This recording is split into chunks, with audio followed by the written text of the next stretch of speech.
What if the real problem is not your discipline? What if you are not lazy? What if you are not broken? What if the reason you keep stopping, procrastinating, overthinking, doubting yourself, and repeating the same patterns is because your own mind is working against you? Most people think they need more motivation, more willpower, more self-control, but very often that's not the real problem. The real problem is that your mind is running subconscious programs that were installed years ago. And if those programs are negative, outdated, or limiting, then your own mind can quietly become the thing that keeps pulling you back. So in this video, I want to show you 8 signs that this might be happening in your life. And if you relate to several of these, I want you to understand something very clearly. This doesn't mean there is something wrong with you. It means something is running in the system. And once you understand that, everything starts making more sense. Let's get into it. Sign 1. You procrastinate on the things that would change your life. You know what to do. You have thought about it many times. Maybe you even have a clear plan. You know you should start. You know it matters. You know it could change your life. But when the moment comes to act, you delay. You scroll. You distract yourself. You suddenly feel tired. You tell yourself, I will do it tomorrow. And then tomorrow becomes next week. Most people instantly call this laziness. But a lot of the time, it's not laziness at all. It's protection. Your nervous system may be interpreting that next level action as unsafe because growth is unfamiliar, visibility is unfamiliar, responsibility is unfamiliar, failure is possible, judgment is possible, change is possible. So even though consciously you want the result, subconsciously a part of you is trying to keep you in what feels familiar. And familiar does not always mean good. It just means known. That's why someone can want success and still delay the actions that would create it. Because the conscious mind says, let's go. But the deeper system says, this does not feel safe. The inner conflict creates procrastination. Now, sign 2. You start strong, but can't stay consistent. This is a huge one. You get inspired, you make a decision, you start a new routine, you go all in for a few days, maybe even a few weeks, and then somehow you fall off. Your energy drops. Your old habits come back. The momentum disappears. And now you feel frustrated with yourself because you know you're capable of more. This is one of the clearest signs that the problem is not effort. The problem is the system. Because starting is often emotional, but staying consistent is identity-based. If your identity still sees you as someone who quits, doubts, hides, avoids, or returns to the old version of yourself, then the system will try to pull you back there. That's why people say things like, I always do this, I can never stay consistent, I ruin everything after a good start. What they don't realize is that they are not just dealing with a habit problem, they are dealing with an identity problem. Beliefs change the mind. Identity changes the system. So until that deeper system changes, consistency feels like a fight. Now, sign 3. You overthink every decision. You analyze everything. You replay conversations. You go over every option in your head. You keep trying to make the perfect move. At first, this can look intelligent. It can look like you are careful, thoughtful, strategic. But a lot of the time, overthinking is not clarity. It's fear disguised as thinking. Because when your mind is afraid of getting it wrong, afraid of making a mistake, afraid of looking stupid, afraid of regret, it tries to protect you by keeping you in mental loops. You tell yourself you are just thinking it through, but really you are stuck. You are mentally circling the same thing again and again. This is not wisdom. That is often a subconscious attempt to avoid pain. The mind says, if I think about this long enough, maybe I can avoid the wrong move. But usually, that just creates paralysis. And the worst part is that overthinking often makes people trust themselves less and less. Because the more you keep questioning every move, the more you teach yourself, I can't trust my own decisions. That becomes a program. And then even simple choices start feeling heavy. Sign 4. You self-sabotage right before progress. This one is painful because when you see it, you can't unsee it. Things start going well, you build momentum, an opportunity appears, you finally start moving in the right direction, and then suddenly you hesitate, you pull back, you create drama, you lose focus, you stop doing what was working. It's like part of you wants the progress and another part of you ruins it. Why? Because very often your self-worth level does not yet match the level of success approaching you. So when life starts bringing you more, your system starts feeling uncomfortable. Not because more is bad, but because more does not feel normal yet. This is why I often say it's like driving a car with the handbrake on. You are moving, but something is dragging. Something is resisting. Something in the system is saying, this is too much. This is not for you.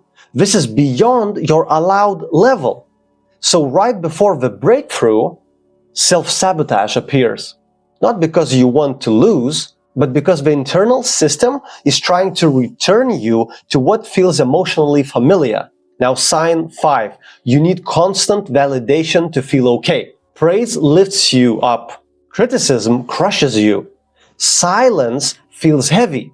Someone's approval can completely change your mood. Someone's lack of response can completely change your confidence. That is a strong sign that your mind does not yet have an internal anchor. Instead of feeling stable from within, it keeps searching outside for proof that you are enough, proof that you matter, proof that you are doing well, proof that you are worthy, proof that you are accepted.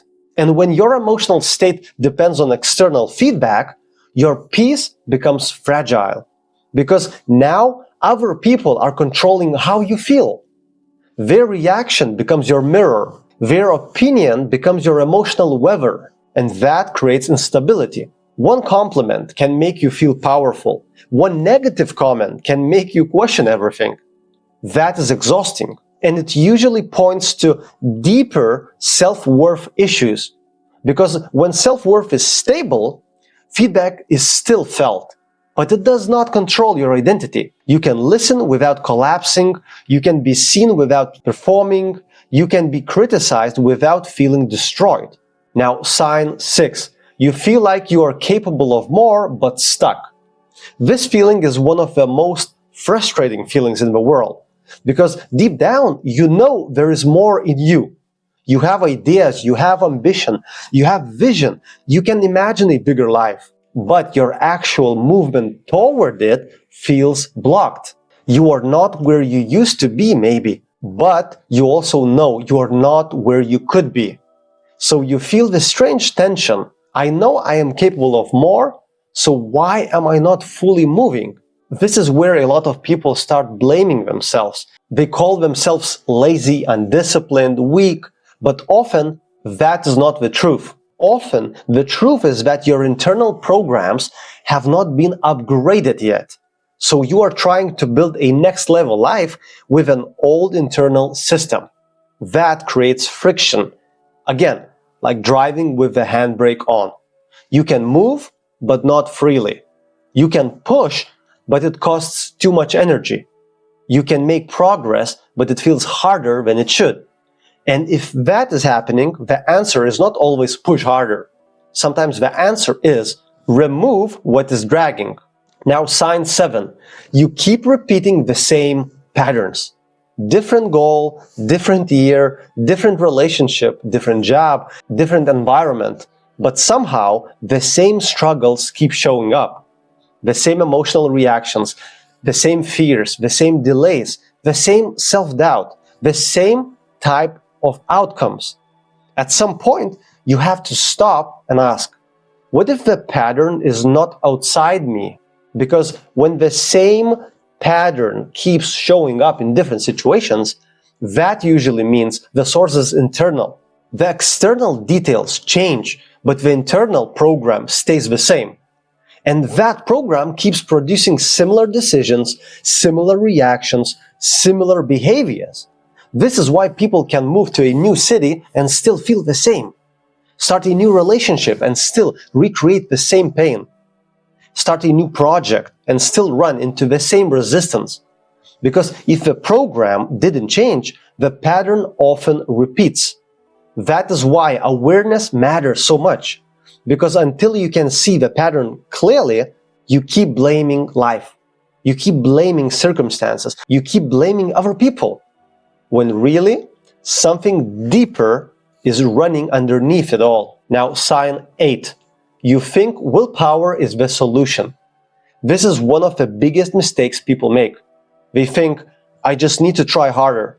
I need more discipline. I need to force myself. I need to push through. Now, don't get me wrong. Discipline matters. Action matters. Responsibility matters. But if your deeper system is running against you, then willpower becomes a temporary fight. And that's why so many people feel exhausted by personal growth.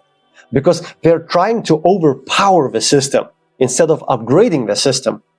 Real change happens when behavior starts becoming natural, when the new action feels more normal, when the new identity feels safer, when the mind stops fighting the direction. That's a very different kind of change.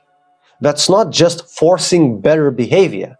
That's changing what is driving that behavior. And that's where real freedom starts. So if you relate to several of these signs, here's the realization I want to leave you with. Your brain is not broken. You are not lazy. You are not weak. You are not doomed to stay like this. Your mind may simply be running programs that were installed years ago through experiences, emotional memories, interpretations, fear, guilt, shame, and limiting beliefs. In other words, something happened, meaning was attached to it, a program was installed, and now the program is influencing your thoughts, feelings, decisions, and behavior quietly, automatically, without you even realizing it. That's why so many people keep trying to change their results without changing the system producing those results. They keep trying to change strategy without changing the story. But the real breakthrough often happens when you stop asking, what's wrong with me, and start asking, what is running in me? That question changes everything, because now you stop blaming yourself and start understanding yourself.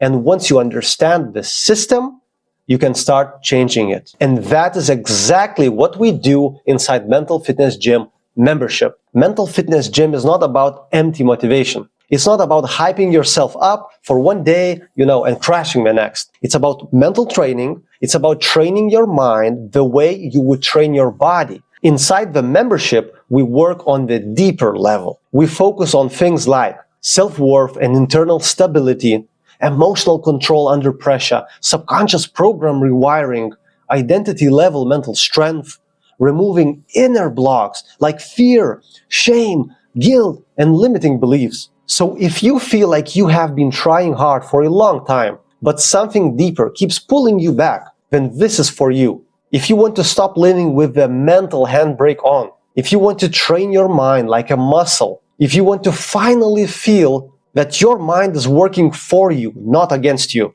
then join us inside Mental Fitness Gym membership.